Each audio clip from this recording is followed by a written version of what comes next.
ಪ್ರಮುಖವಾಗಿ ಆಗಿದಾವ. ಮನೆಯದು ಲಘುಕೋನ, ಮನೆಯದು ಲಘುಕೋನ, ಲಘುಕೋನ ಡಿಗ್ರಿಯಿಂದ 90 ಡಿಗ್ರಿ ಒಳಗಿರೋ ಕೋನ ಲಘುಕೋನ ಅಂತೀವಿ.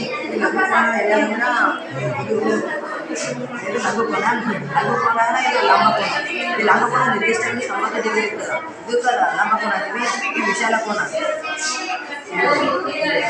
ವಿಶಾಲ ಕೋನ ಅಲ್ಲ, ವಿಶಾಲ ಕೋನ 90 ಡಿಗ್ರಿಯಿಂದ 150 ಡಿಗ್ರಿ ಒಳಗಿರೋ ಕೋನವನ್ನು ವಿಶಾಲ ಕೋನ ಅಂತೀವಿ. ವಿಶಾಲ ಕೋನ ಸರಳ ಕೋನ, ಸರಳ ಕೋನ ನಿರ್ದಿಷ್ಟವಾಗಿ 170 ಡಿಗ್ರಿ ಇರ್ತದೆ, ನಾವು ಸರಳ ಕೋನ ಅಂತೀವಿ. ಮತ್ತು ನೆಕ್ಸ್ಟ್ ಸರಳಾಧಿಕ ಕೋನ 180 ಡಿಗ್ರಿಯಿಂದ 160 ಡಿಗ್ರಿ ಒಳಗಿರೋದು ಸರಳಾಧಿಕ ಕೋನ ಅಂತೀವಿ. ಪೂರ್ಣ ಕೋನ ಅಂದ್ರೆ ನಿರ್ದಿಷ್ಟವಾಗಿ ಅಂತಲ್ಲ, 160 ಡಿಗ್ರಿ ಪೂರ್ಣ ಕೋನ ಅಂತೀವಿ. ಮತ್ತು ಪಾರ್ಶ್ವಕೋನ, ಈ ಪಾರ್ಶ್ವಕೋನ ಹೊಂದಿರ್ತದೆ.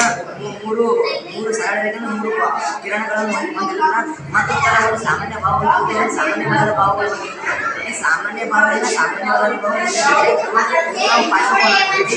ಇನ್ನೊಂದು ಸರಳ ಕೋನ, ಈ ಸರಳ ಕೋನವನ್ನು ಹೆಂಗೆ ಉಂಟಾಗ್ತದೆ ಅಂದ್ರೆ ಈ ಪಾರ್ಶ್ವಕೋನದ ಒಂದು ಭಾವ ಸರಳ ರೇಖೆಯನ್ನು ಉಂಟು ಮಾಡಿದಾಗ ಇದು ಸರಳ ಕೋನಗಳು ಆಗ್ತವೆ. ಈ ಸರಳ ಕೋನಗಳನ್ನ ಇದು ಮಾಡೋದು ಹೇಳಿ. ಇದು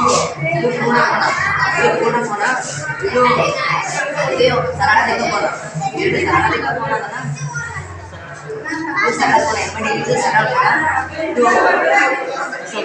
ಇದು ವಿಶಾಲ ಕೋನ, ಇದು ವಿಶಾಲ ಕೋನ. ಇದು ಲಂಬಕೋನ, ಇದು ಲಂಬಕೋನ, ಲಂಬಕೋನ ಇದು ಲಘುಕೋನ.